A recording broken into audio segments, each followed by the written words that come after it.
우리 안녕하세요. 이 성경 말씀 로마서 13장 8절에서 10절 제가 읽겠습니다. 피차 사랑의 빚 외에는 아무에게든지 아무 빚도 지지 말라. 남을 사랑하는 자는 율법을 다 이루었느니라. 간음하지 말라, 살인하지 말라, 도둑질하지 말라, 탐내지 말라 하는 것과 그 외에 다른 계명이 있을지라도 내 이웃을 내 자신과 같이 사랑하라 하신 그 말씀 가운데 다 들었느니라. 사랑은 이웃에게 악을 행치 아니하나니 그러므로 사랑은 율법의 완성이니라. 아멘.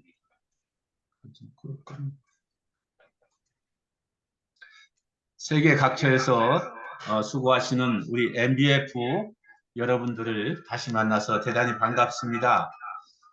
저는 캐나다 브리티시 컬럼비아 북쪽 프린스 조지에서 19년째 원주민 선교를 하고 있는 이용길 선교사입니다. 오늘 제가 설교를 부탁을 받았는데 어떤 말씀을 할까 생각을 해보았습니다. 여기에 계신 모든 분들은 각자의 삶의 현장에서 말씀을 전하시면서 사시는 분들이라고 생각이 되어집니다. 사역 현장에서 가장 중요한 것은 우리가 어떻게 하나님의 사랑을 실천하면서 살 것인지 하는 문제가 중요하다고 생각이 되어집니다. 그래서 오늘은 여러분과 함께 크리스천의 사랑에 대해서 생각을 해보고자 합니다.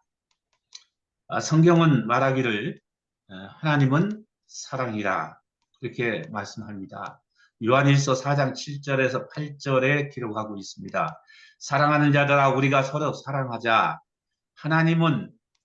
사랑은 하나님께 속한 것이니 사랑하는 자마다 하나님을 알고 하나님께로 나서 하나님을 알고 사랑하지 아니하는 자는 하나님을 알지 못하나니 이는 하나님은 사랑이심이라 라고 말씀합니다. 즉 다시 말하면 사랑을 실천하지 않는 자는 하나님을 알 수가 없고 사랑을 실천하는 자만이 하나님을 알 수 있다는 말씀입니다. 사랑 안에서 하나님이 보인다는 말씀입니다. 저는 지금 우리가 살아가고 있는 사회와 세상을 볼 때 사랑이 극단적으로 부재된 그런 세상에서 우리가 살아가고 있다라고 말하고 싶습니다. 오직 자신의 이익만을 추구하는 물질 만능주의가 이 세상에 만연되어 있습니다. 우리 한국은 지금 세계에서 가장 저조한 출산율을 기록하고 있습니다. 곧 0.6%에 육박하는 출산율입니다. 이것은 한 커플 두 사람이 최소한 둘의 자녀를 가져야 현상 유지인데 한 자녀는커녕 거의 반 명의 자녀를 갖는 아주 심각한 상태에 있다는 것입니다. 한국의 젊은이들이 아이를 가지는 것을 두려워하고 있습니다. 왜 그럴까요? 정부는 아이를 낳으면 많은 혜택을 준다는 여러 플랜들을 내놓고 있습니다. 돈이 없어 애들 키우기가 힘들어서 그럴까요? 그것이 전부일까요? 그것도 틀린 말은 아닐 것입니다. 그러나 우리는 그보다 더 근본적인 문제를 볼 수 있어야 하겠습니다.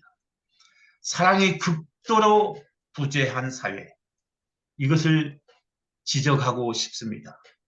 사소한 잘못에도 툭 하면 펑 하고 터져버릴 것만 같은 살벌하고 무서운 사회, 1등만 잘 사는 사회, 대다수의 청년들의 패배의식을 가지고 우울하게 살아가는 사회, 이러한 두려운 환경들이 우리 젊은이들의 마음을 절망하게 하는 것입니다.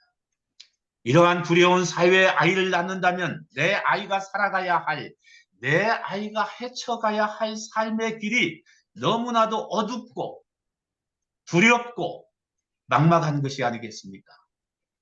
이러한 두려운 환경의 세상에서 사는 것을 자녀에게까지 대물림하고 싶지 않다는 젊은이들의 하소연입니다. 그래서 아이를 낳지 않습니다. 그전에는 꽁보리밥을 먹고 살아도 자녀들 많이 낳고 물질이 없어도 행복하게 살았던 때가 있습니다. 열심히 노력하면 우리의 미래가 보장된다는 희망 속에 살았습니다. 물질이 부족해도 서로 돕고 사랑하고 형제 자매가 우애하고 살아가는 세상이라면 왜 희망이 없겠습니까? 함께 사랑하며 사는 세상이라면 없어도 행복함을 느끼면서 살아갈 수 있을 것입니다. 정치적으로는 눈만 뜨면 싸우는 모습을 연출하고 있고, 세계적으로는 전쟁으로 수많은 사람들이 죽어가고 있고, 평화의 사도로 세계 경찰 역할을 자처하며 세상의 교통 질서를 유지한다는 미국마저도 지금의 극단적 정치적 상황은 세계 현실을 암울하게 만들어 가고 있습니다. 이러한 환경들은 모든 사람들의 마음의 극도의 불안을 조성해 가고 있는 것입니다. 사랑하는 여러분, 과연 우리가 살아가고 있는 이 세상에는 정말 희망이 있는 것인가 하는 의문을 가질 수밖에 없습니다. 우리가 기억해야 할 것입니다. 이러한 두려운 세상의 환경은 극도의 사랑의 부재에서 오는 현상이라고 말하고 싶습니다. 이러한 세상을 살아가는 오늘날의 크리스천들이 예수님의 사람이 된다는 의미는 무엇인가? 성경을 많이 알고 있기 때문에 크리스찬인가요? 교회 잘 출석하고 있기 때문에 그리스도인인가요? 여러분, 어느 외국인이 인천공항에서 서울로 들어가는데 빨간 불빛 십자가 탑이 얼마나 많은지 픽업 나온 한국 동료에게 물었답니다. 저 탑이 무엇입니까? 그랬더니 그는 그것은 모두 교회입니다. 그렇게 말했습니다. 그 외국인이 말했다고 합니다. 대한민국은 십자가와 십자가 사이에 세워진 나라이군요. 그런데 그가 한국을 떠나면서 하는 말이 대한민국에는 이렇게 교회가 많은데 그런데 나 크리스천을 보지 못했습니다. 라는 말을 했다고 합니다. 이 말은 교회는 많아도 예수님의 사랑을 실천하는 사람이 없다는 이야기가 아니겠습니까? 사랑하는 여러분, 하나님은 사랑이십니다. 하나님은 그 백성을 사랑하시되 독생자 예수 그리스도를 통해서 친히 하나님의 사랑을 보여주셨습니다. 우리가 크리스천의 상징인 십자가는 하나님의 사랑의 극치를 보여주는 것입니다. 예수님 시대의 바리새인들이나 사두개인들은 하나님을 사랑의 하나님으로 보지 않고 모세를 통해 율법을 주신 하나님으로만 알았습니다. 그래서 하나님의 계명을 지키는 것에만 집중을 했습니다. 그러다 보니 하나님의 법을 어긴 자는 정죄를 받고 법을 어긴 자는 쫓겨나고 법을 어긴 자는 죽임을 당하기도 했습니다. 그들은 십계명을 토대로 무수한 율법을 만들어냈습니다. 그들이 모세 율법을 통해 만들어낸 법들은 수를 헤아릴 수 없을 정도로 많았습니다. 모든 하나님의 백성들은 그 법을 지키기에 혼심을 다해야만 했습니다. 그래야 하나님의 백성이 된다고 생각을 했습니다. 그런데 예수님 시대에 그들은 예수님을 하나님의 법을 폐하는 자라고 말했습니다. 그들은 예수님의 제자들이 배가 고파서 밀 이삭을 비벼 먹는 것조차도 안식일법을 범했다고 정죄했습니다. 가늠한 여자를 돌로 쳐 죽이는 것이 그들의 율법이지만 예수님은 너희 중에 죄 없는 자가 먼저 돌로 그녀를 치라고 말씀하시기도 했습니다. 이처럼 예수님은 이 율법주의자들과 싸우신 것입니다. 하나님이 모세에게 주신 법은 그 근본적 법의 정신은 그 백성을 향한 하나님의 사랑이었습니다. 60만의 이스라엘 백성들이 애굽을 탈출했습니다. 장정 60만이면 가족과 그 모든 전체 사람은 적어도 200에서 300만의 하나님의 백성들이 그 뜨거운 사막을 걸어서 횡단해야 했습니다. 그 사막 땅에서 살아갈 때 하나님께서 그들이 먹을 것과 먹지 않아야 할 것, 해야 할 것과 하지 않아야 할 것 등을 세밀하게 말씀하신 것은 사막에서 그 백성의 생명을 보호하시려고 하는 차원이었습니다. 각 지파별로 자리를 잡게 하고 그 중심 자리에 성막을 두고 지성소에 하나님의 법궤를 두신 것은 내가 지금 너희와 함께 있어라고 하는 메시지였습니다. 그들이 사막을 행진할 때는 하나님의 법궤가 가장 앞장선 것은 내가 지금 너의 길을 인도하고 있으니 두려워 말라고 하는 메시지였습니다.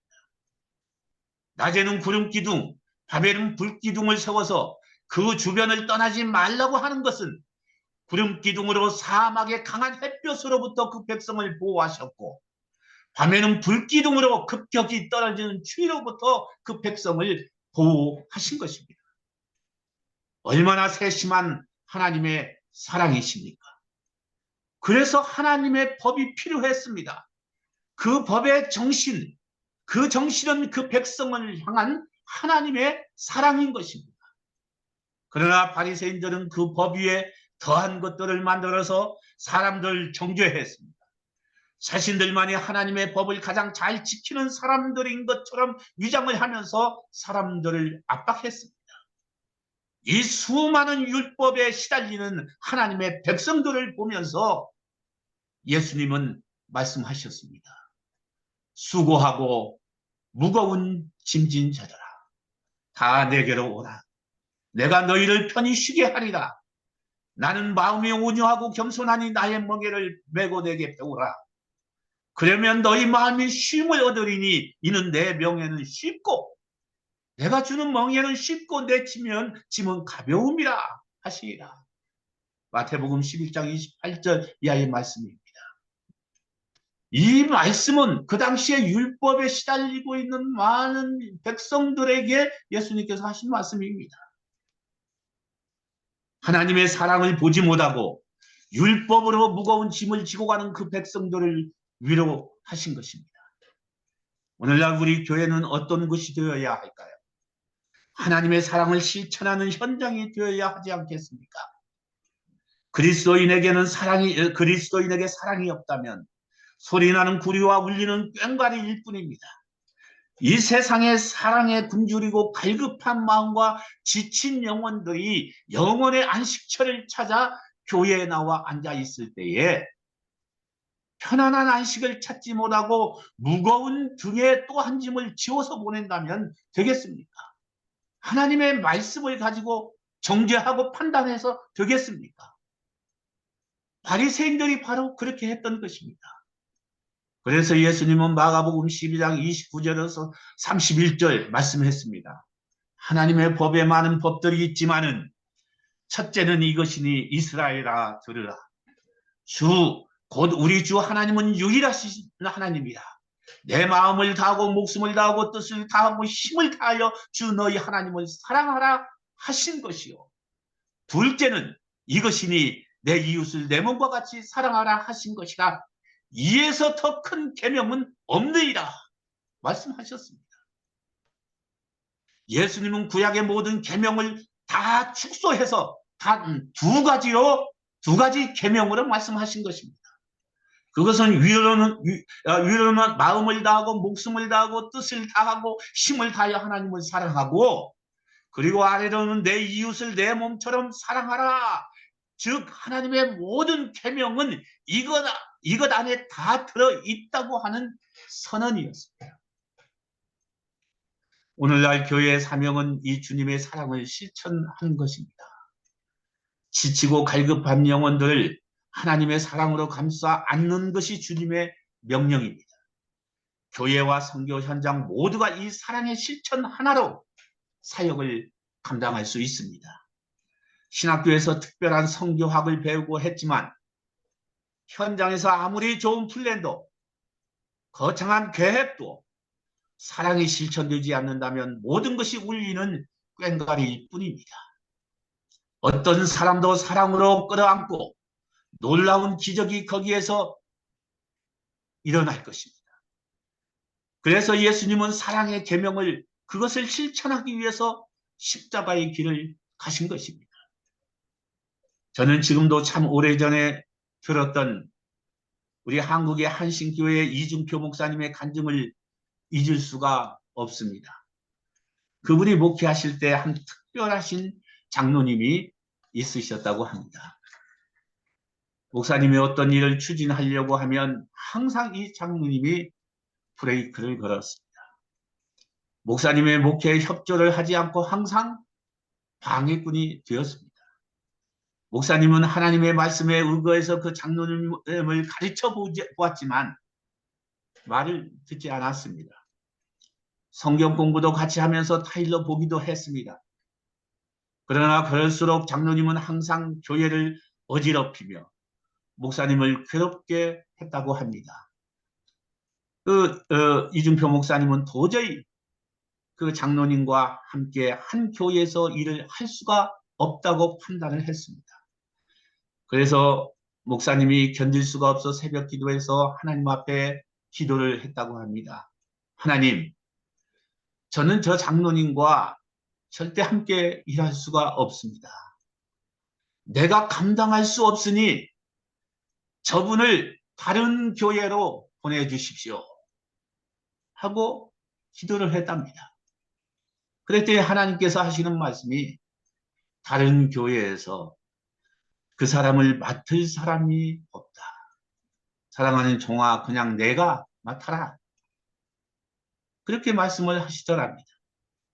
그래서 이 목사님은 더 크게 하나님, 저는 저 사람을 도저히 맡을 수가 없습니다.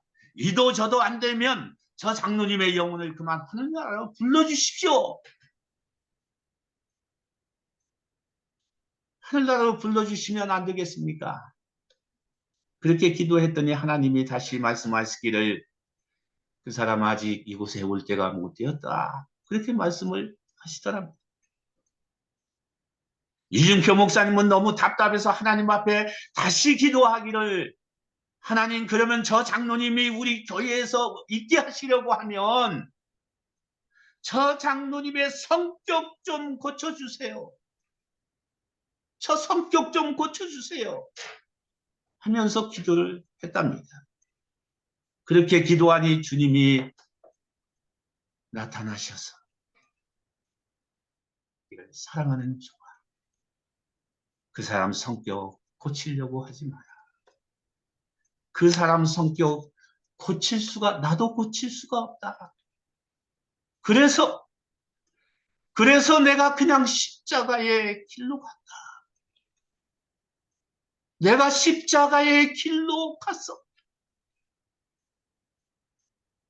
이 주님의 음성이 이중표 목사님의 가슴 깊이 박히는데 그는 그 십자가 아래서 무릎을 꿇고 2시간 내내 소리치며 울었답니다. 내가 그냥 십자가의 길로 갔어. 종아, 내가 그냥 십자가의 길로 갔어. 라는 주님의 음성이 그렇게 가슴을 치며 울게 했답니다. 새벽이 가고 주일이 되었습니다. 그날 주일에 목사님이 설교를 하는데 왜 그렇게 주님의 말씀이 가슴에 솟구쳐 올라오는지, 무슨 설교를 하는지도 모르게 말씀을 전했답니다. 그런데 한 가지는 설교하는데 앞에 보이는 그 장로님의 얼굴이, 그전에는 그 장로님의 얼굴을 바라보지도 않았는데 그날은 그 장로님의 얼굴이 예수님의 얼굴처럼 보여지더라는 것입니다. 설교하는 내내 그 장로님의 얼굴을 바라보면서 사랑의 뜨거운 눈빛으로 그를 보면서 설교를 했다고 합니다. 예배가 끝나고 문에 서서 교인들과 인사를 하는데 그 장로님이 목사님에게 오더니 목사님의 손을 잡고 하는 말이, 목사님, 오늘 목사님의 설교가 내 마음을 왜 그렇게 울렸는지 모릅니다. 오늘 목사님의 말씀이 왜 그렇게 내 마음을 울렸는지 모릅니다. 목사님 감사합니다. 그리고 목사님 죄송합니다. 처음으로 들어보는 그 장로님의 입에서 나오는 그 감사의 말이 얼마나 감사하고 좋은지 그 주일에 천국을 경험하는 것과 같았다고 말합니다. 그 뒤로 그 장로님은 그 목사님의 오른팔이 되었고 오늘날의 한신교회를 세운 주역이 바로 그 장로님의 도움이었다고 이준표 목사님은 눈물로 간증을 했습니다. 그러면서 우리 목사님들에게 말을 했습니다. 당신들의 목회가 때로는 너무 버겁고 힘들 것입니다. 너무나 미운 사람도 있게 될 것입니다. 이 목회를 어떻게 유지해야 할지 낙심할 때가 있을 것입니다. 그래도 사랑해야 하는 것이 목회지만 사람 사랑한다는 것도 쉽지 않을 것입니다. 그럴 때 당신 힘으로 하려고 하지 말고 주님의 십자가 밑에서 마음껏 울으세요. 당신에게 주어진 십자가라 생각하고 주님처럼 당신의 십자가를 지고 가세요.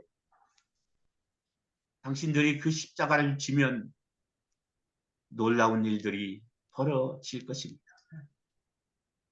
그렇게 말씀을 했습니다. 그날 우리 목회자들도 많이 울었습니다. 여러분, 주님의 사랑을 실천하는 곳에 기적이 있습니다. 목회와 선교는 모두가 사랑의 실천입니다. 남을 사랑한다는 것은 결코 쉽지 않은 일입니다. 사랑은 큰 희생을 요구하기 때문입니다.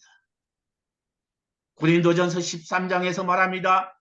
사랑은 오래 참고 사랑은 온유하며 투기하는 자가 되지 아니하며 사랑은 자랑하지 아니하며 교만하지 아니하며 무례히 행치 아니하며 자기의 유익을 구치 아니하며 성내지 아니하며 악한 것을 생각지 아니하며 불의를 기뻐하지 아니하며 진리와 함께 기뻐하고 모든 것을 참고 모든 것을 믿고 모든 것을 바라며 모든 것을 견디는 것이다. 그런즉 믿음, 소망, 사랑이 세 가지는 항상 있을 것인데 그 중에 제일은 사랑이라.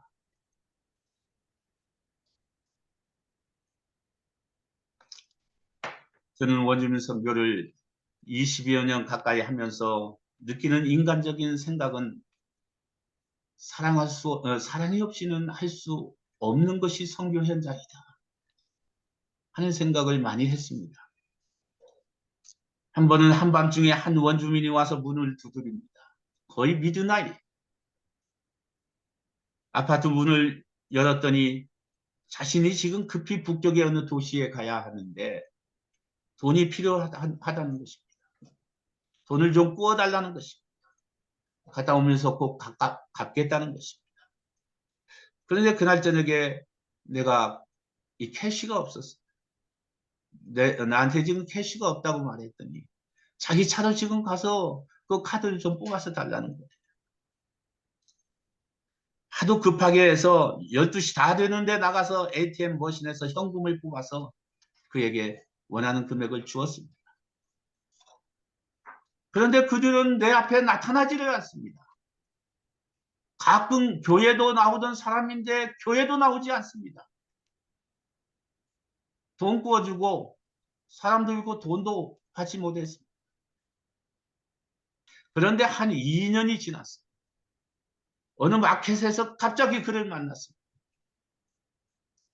그런데 그가 나를 보더니 깜짝 놀라는 것입니다. 당황한 그의 손을 내가 가서 붙잡았습니다. 그리고 제가 말했습니다. I have missed you since you left our church. 우리 교회를 떠난 뒤 항상 나는 너를 그리워했다. 그리고 그 전에 내가 나에게 꿔간 돈 그거 갚지 않아도 된다. 그리고 그를 뜨겁게 허그를 해주었습니다. 그가 지금은 그전보다도 더 좋은 저의 친구가 되었습니다. 원주민 마을에서 나오면 우리 집에 찾아와서 차에 기름 좀 넣어달라는 사람들도 많이 있습니다.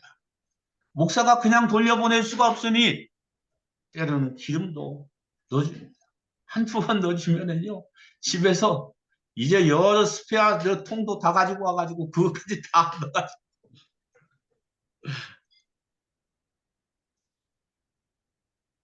저희 집사람과 저는 일주일에 3번 20명 내지 20에서 30명의 밥을 지어서 먹이고 있습니다. 한 번은 주일날 우리 교회에서 모이는 사람들 전체 밥을 집사람이 준비합니다.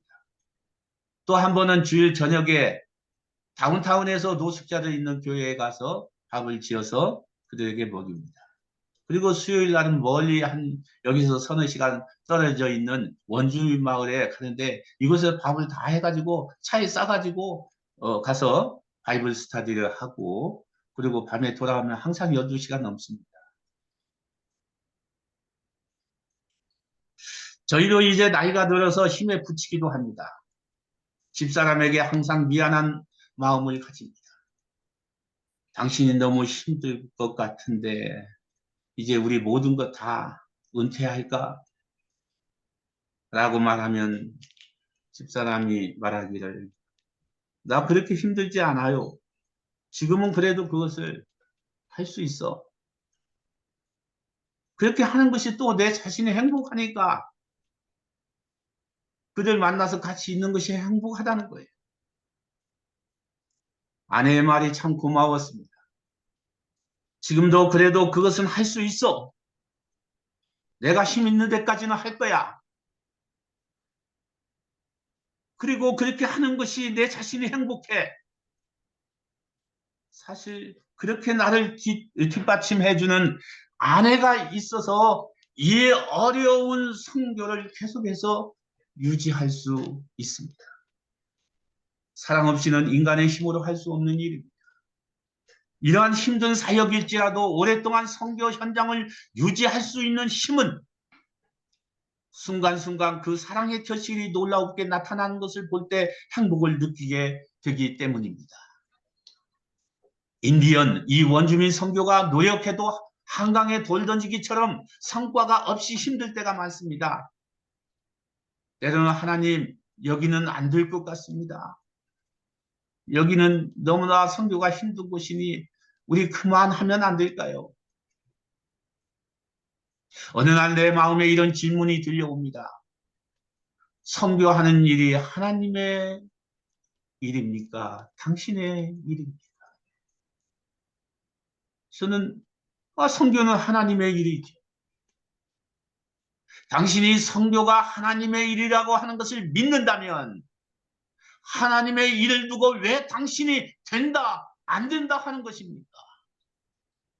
부름받은 종은 그냥 부름에 순종하며 가면 되는 것입니다. 그 뒷일은 하나님이 하실 것입니다. 인내하십시오. 이러한 음성이 내 마음속에 깊숙이 들려왔습니다. 맞습니다. 우리는 그냥 순종하며 가는 것입니다. 뒷일은 하나님이 하실 것입니다. 우리는 원주민 마을에 가서 그들과 함께 시간을 보냅니다. 그리고 젊은이들의 손을 잡아주고 등을 두드려주고 허그도 해주면서 주님의 사랑의 온기를 함께 느낍니다. 사랑하는 여러분, 선교는 사랑입니다. 이곳의 원주민 마을에는 어린 나이에 부모도 다 떠나고 부모의 사랑 없이 자라고 있는 아이들이 많이 있습니다. 받아야 할 사랑을 제때 받지 못하고 사랑에 갈급한 아이들입니다. 외로움을 극복하기 위해 마약에 손을 대고 그 결과로 우울증에 빠져 버둥대다가 자살로 젊은 생을 마감하는 젊은이들이 많이 있습니다. 사랑하는 여러분, 사역의 현장에서 선교사가 해야 할 일들이 무엇일까요? 갈급한 사랑의 부재와 외로움 속에 있는 우리 원주민들에게는 누군가가 옆에서 말없이 손 한번 잡아주고 등을 두드려 줄 친구가 필요한 것입니다. 외로움 속에서 자신 외에는 의지할 사람이 없이 사랑을 갈급해 하다가 지쳐서 결국에는 자살로 자신의 생을 마감할 수밖에 없는 젊은이들이 우리 원주민 선교 현장에는 너무나도 많습니다. 한 생명을 자살로부터 구하는데 어떤 많은 말이 필요합니까? 또한 유창하게 말할 수 있는 영어 실력이 필요하지 않습니다. 진정한 주님의 뜨거운 손길과 마음으로 다가가서 손잡아주는 그 사랑이 필요하지 않을까요? 성교는 어떤 거창한 구호도 아니고 어떤 거대한 플랜도 아니고 어떤 놀라운 기적을 일으키는 변화도 아니라고 생각합니다. 한 영혼이 온 천하보다도 귀하다는 예수님의 말씀을 마음 깊이 새기면서 죽기까지 십자가 위에서 사랑의 본을 보여주신 그 사랑으로 자신이 처한 그곳에서 만나는 한 영혼을 위해서 사랑의 손길로 어루만져 주는 그 사랑의 실천만이 작은 일이지만 가장 위대한 사역임을 생각해 봅니다. 예수님은 내 이웃을 내 몸과 같이 사랑하라. 이보다 더 큰 계명이 없다고 말씀하셨습니다. 사도 바울은 사랑에 대해 고린도전서 13장에서 사랑은 은사 중에 가장 큰 은사라고 말했습니다. 오늘 본문 로마서 13장 8절에서 10절에는 사랑은 모든 율법의 완성이라고 사도 바울은 말했습니다. 피차 사랑의 빛 외에는 아무에게든지 아무 빛도 지지 말라. 남을 사랑하는 자는 율법을 다 이루었느니라. 간음하지 말라, 살인하지 말라, 도적질하지 말라, 탐내지 말라.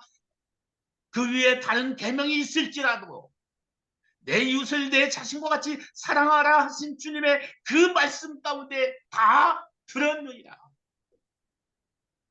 사랑은 이웃에게 악을 행치 아니하나니 그러므로 사랑은 율법의 완성이라 바울은 말하고 있는 것입니다. 다른 사람을 사랑하는 사람이 가능할 수 있습니까? 사람을 사랑하는 사람이 살인할 수 있습니까? 사람을 사랑하는 사람이 남의 것을 탐내고 도둑질할 수 있습니까?